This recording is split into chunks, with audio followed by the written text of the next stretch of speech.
Hey everybody, this is your Digital Super Saiyan 3 back here with another video, and I finally get into my July pay-per-view review. My pay-per-view I'm reviewing for the month of July is WWE Vengeance 2003. Took place July 27th, 2003 in the Pepsi Center in Denver, Colorado. On commentary, you got Michael Cole and Taz for this show because this show was a SmackDown show. This is around the time that both Raw and SmackDown began doing brand-exclusive pay-per-views. And so, Raw started off with Bad Blood in June, so now it's SmackDown's turn. So, what did the folks at SmackDown give us for this show? Let's find out. Our opening match is a tournament final to crown the very first WWE United States champion, as Eddie Guerrero defeats Chris Benoit in a very good match. This was an amazing match. Like, yeah, the referee did get knocked out a few times, and he got beaten up by Eddie Guerrero, and this was so funny. Like, Eddie was, like, beating up the referee, and like, we did see Eddie use the belt. In the end, Eddie Guerrero ended up becoming the inaugural WWE United States champion. Yes, Eddie Guerrero was WWE's first United States champion. He would go on to hold it until October, until he would lose it to The Big Show. Still an amazing match nonetheless. Next up, we get an indecent proposal match. Basically, you have Jamie Noble defeating Billy Gunn in an indecent proposal match. And yes, if Jamie Noble beats Billy Gunn, he sleeps with Tori Wilson. So yeah, Jamie Noble, who already has a girlfriend in Nydia, wants a chance to have a one-night stand with Tori Wilson.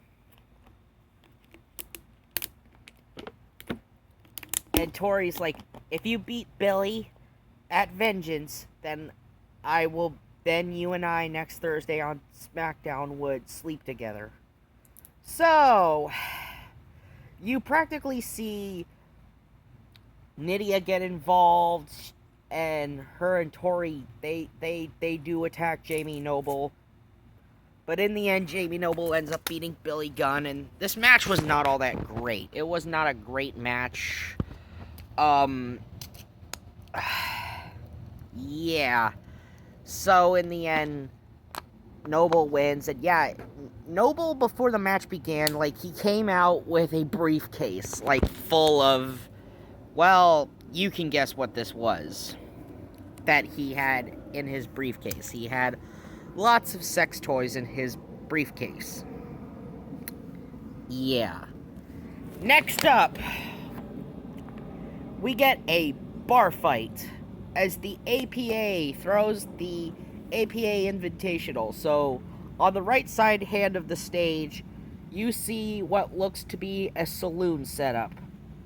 As basically they built an actual freaking bar, and we would see this in a actual freaking pay-per-view.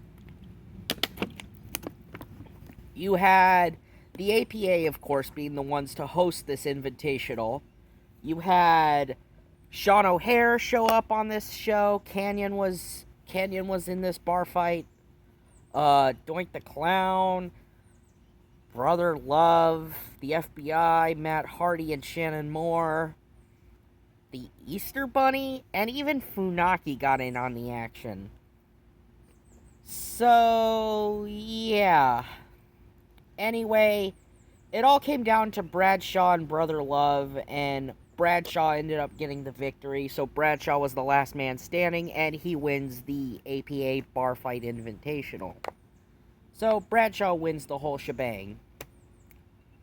So yeah, never bet against Bradshaw in a bar fight.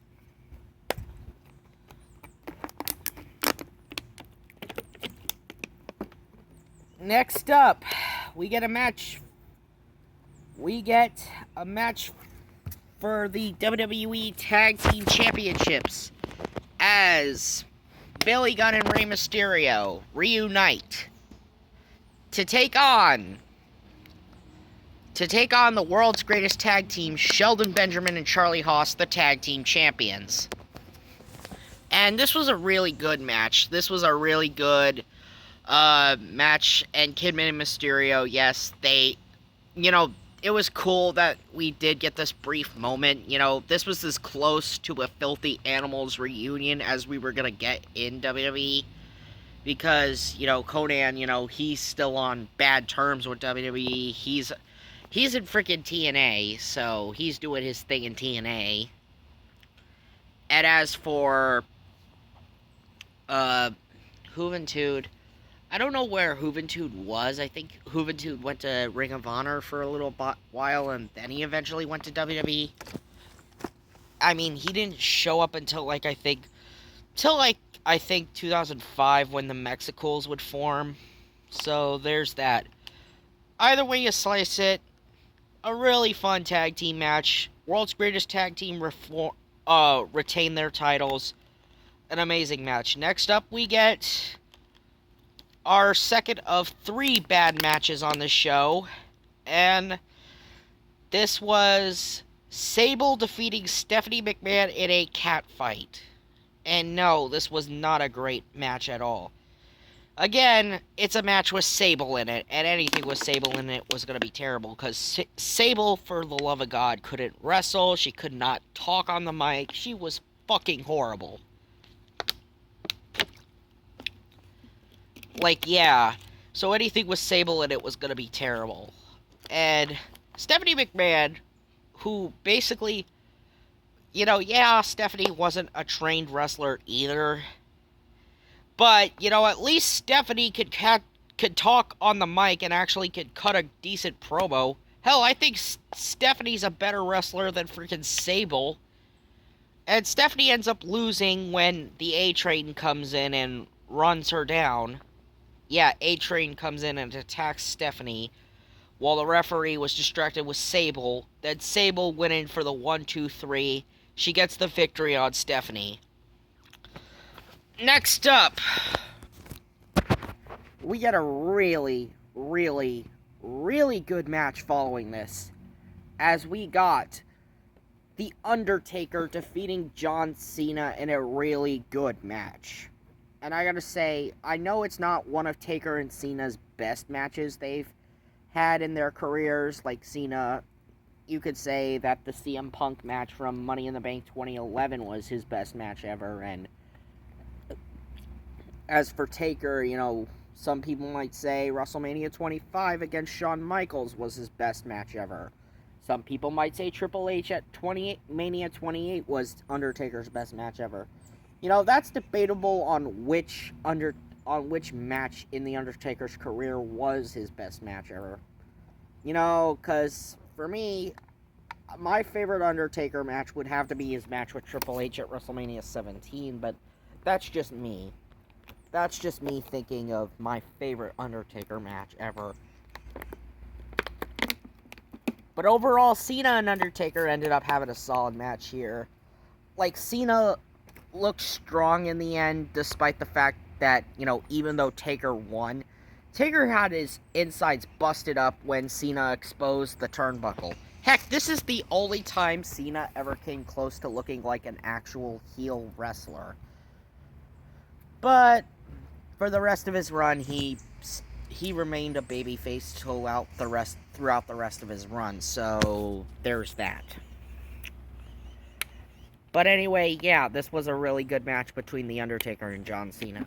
Next up, we have Vincent Kennedy McMahon, or Vince McMahon, or Mr. McMahon, defeating Zach Gowen in a terrible match. Now, only very few people get to have a victory over Vince McMahon. And sadly, Zach Gowen, you are not one of them. Yeah, we all know the story of Zach Gowen. He was diagnosed with cancer, and in 1991, he practically had to lose his leg. Either lose his leg or lose his life. And yeah, there's that. And Zach Gowen came in during the whole Mr. America storyline that they were doing. And yeah, Zach Gowen eventually got himself a WWE contract when he and Stephanie McMahon competed in a 2-on-1 handicap match against The Big Show on SmackDown. And Zach and Stephanie managed to win with the help of Kurt Angle and Brock Lesnar. So yeah, Zach's first pay-per-view match was against none other than the Boss himself. Because 2003 featured Vince at his absolute most douchey. I would also say 2007 would also feature Vince at his absolute most douchey, but I would still say 2003 he was at his absolute most douchey. So, even though Vince got himself busted open when Zach Gowen kicked a chair right in Vince's face, and did you see, and Vince was cut open so bad in this match. Vince only wins this match when Zach Gowen misses a moonsault. He tries to moonsault, tries to hit Vince from the top with the moonsault. Vince rolled out of the way somehow, even though his whole face was all bloody. And Vince got the 1, 2, 3, and he beats Zach Gowen. Of course, Zach Gowen ended up getting a standing ovation. And yes, the kid was one-legged. So there's that. Next up, we get a triple threat match for the WWE Championship in a really good match. You have Kurt Angle defeating both Brock Lesnar and The Big Show in a very good match. This was a very good match between all three of these men. And we saw Lesnar get busted open, Angle got busted open, Big Show, he got put through the announce table by Angle. But in the end, Kurt Angle ended up winning the WWE Championship, and I'm glad Kurt Angle ended up coming back to win the WWE Championship. This was months after WrestleMania. Angle had been taking time off for his neck, to get neck surgery because he injured his neck at WrestleMania 19 against Lesnar.